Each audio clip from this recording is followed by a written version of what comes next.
Kanlı devrim, Lenin'in komünistlere gösterdiği yoldur. Sokakları çatışma alanına döndürmek, polise, askere, kamu mallarına saldırmak, çatışmayı körüklemek için provokasyonlara başvurmak, halkı kendince korku ve endişeye sevk ederek devrimi dayatmak, Lenin'in gösterdiği, komünistlerin bilinçli olarak uyguladığı yöntemlerdir.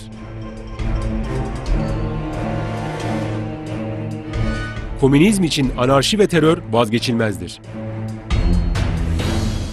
Lenin, takipçilerine şöyle der: İlkesel olarak terörü hiçbir zaman reddetmedik ve reddedemeyiz. Terör, çarpışmanın belli bir anında, askeri güçlerin içinde bulunduğu belli bir durumda ve belirli koşullar altında kesinlikle işe yarar ve hatta zorunlu savaş yöntemlerinden biridir. Biz, şiddet ve terörü ilkesel olarak hiç reddetmeksizin, kitlelerin doğrudan katılımını hesaplayan ve bu katılımı sağlayacak olan şiddet kullanımı biçimlerinin hazırlanması çağrısında bulunduk. Lenin, takipçilerine nerelere nasıl saldırmaları gerektiğini şöyle öğretir: Polisleri, askerleri, devlet memurlarını öldürmek, devlet kurumlarında yangınlar çıkartmak, devletin hazinelerinden paraları almak, devrimci komünist güçler yenilmez silahlı bir güç olarak ortaya çıkmalı.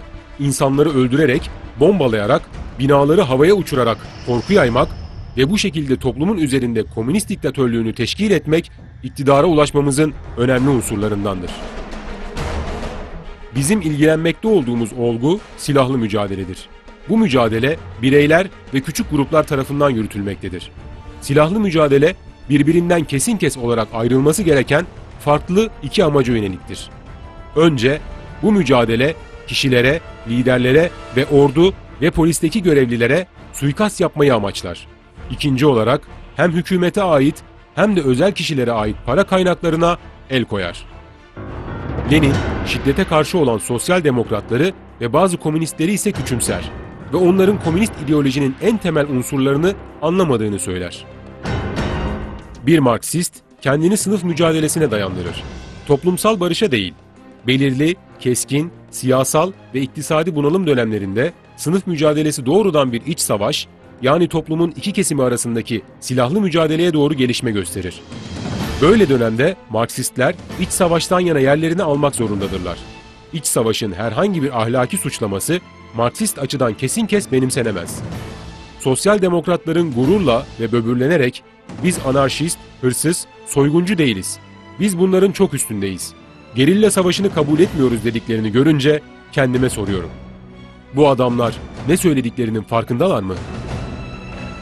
Komünist ideolojiye göre teröre başvuranların sayıca kalabalık olmasına da gerek yoktur. Bir avuç insanla kitleler yönlendirilebilir ve güçlü bir propagandayla bu sağlanabilir.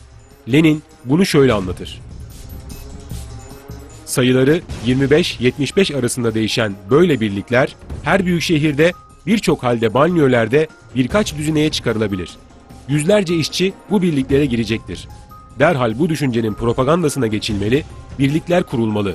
Bunlar bıçaktan tabancaya ve bombaya kadar her türlü silahla donatılmalıdır. Ve bu birlikler de askeri eğitimden geçirilmelidir. Bu öyle devrim anlayışıdır ki hem kitlelerin ayağa kalkması sağlanır hem de şiddet ve vahşet sürekli tırmandırılır. Eğer kitleler kendiliğinden ayağa kalkmazsa hiçbir şey başaramayız.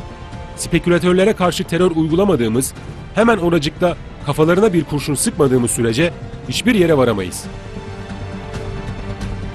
Kanlı bir kızıl devrimi hayali kuranların dünyaya bakış açısı budur.